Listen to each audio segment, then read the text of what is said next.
All right, church, it's Wednesday, and you know what that means. It's time for this week's edition of Wednesday Wi-Fi, a very special holiday edition. Not that anything's changing. We are going to continue in Proverbs. We've been going through a proverb a week where I'm taking a small snippet from the proverb that we're on, and then the expectation is you go and read the remainder of the chapter and kind of get the full scope of what Solomon was trying to say in that particular chapter. But I pray for you that as we finish this year, as we round out another year, 2025 is coming to a close, that you will reflect with gratitude at the goodness of God that has been throughout this year of your life, and that you will see truly that the fingerprints of your Heavenly Father have been all over your life and all over the circumstances and situations, and that your connection will be stronger now than it was at the start of the year, and that you will finish this year strong and prepared for an incredible 2026. We are in Proverbs chapter 9 today, and I want to look at verses 7 and 8. And I really feel like this is appropriate because you're gonna probably be around a lot of people that you wouldn't otherwise be around throughout the year. Maybe you've got people coming from out of town, or you're going to different, office parties, friends parties, family parties. It's a lot.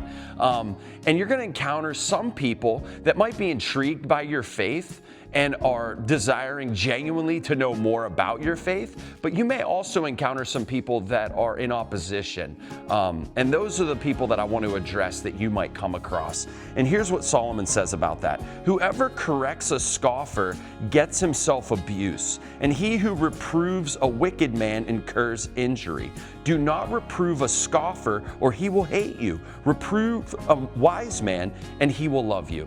And so basically what Solomon is saying here is there are going to be people that genuinely are mocker. They'll make a mockery or attempt to make a mockery of your faith.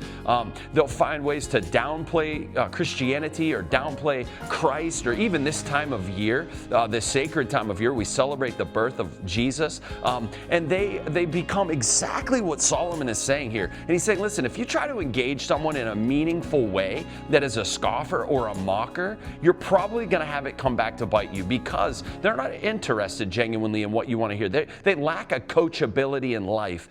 They lack the humility that requires somebody to do a true self-introspection and look at where they are in life versus how incredible their life could be if they invited Jesus to be a part of their life rather than them running the show or steering the ship. Jesus said it in the New Testament this way. He said, don't cast your pearls before swine. And it sounds like a very harsh saying, but Jesus is genuinely saying there are people who are legitimately prepared to reject you before they ever hear your testimony, the great things that God is doing or has done, the great things that God is doing in our church, all the different things that are so beautiful about Christianity and about Jesus.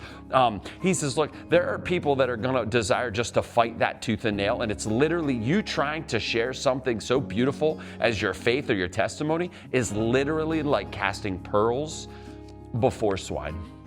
They don't see the value. They don't understand the tremendous value of what they're actually receiving, and they miss it all together. And so just keep that in mind. If you feel that maybe you're around people who are harsh towards your faith or Christianity, or you're trying to take a stand for righteousness or serve Christ in the public sector, and you find that there are people who are mockers or scoffers, know that Solomon talked about them, and Jesus did too.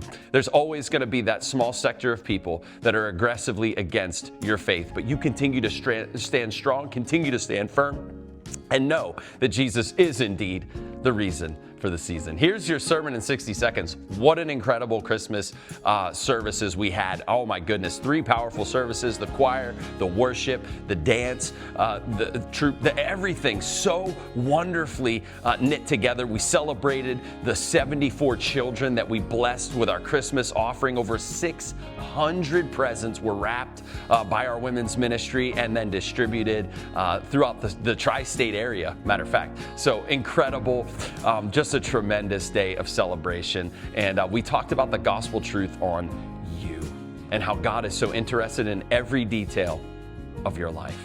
Actually, I don't want to jump ahead to Sunday because tonight, Christmas Eve, we are going to be having a Christmas Eve service right here at the church, 5 o'clock. We try to keep it to about 1 hour.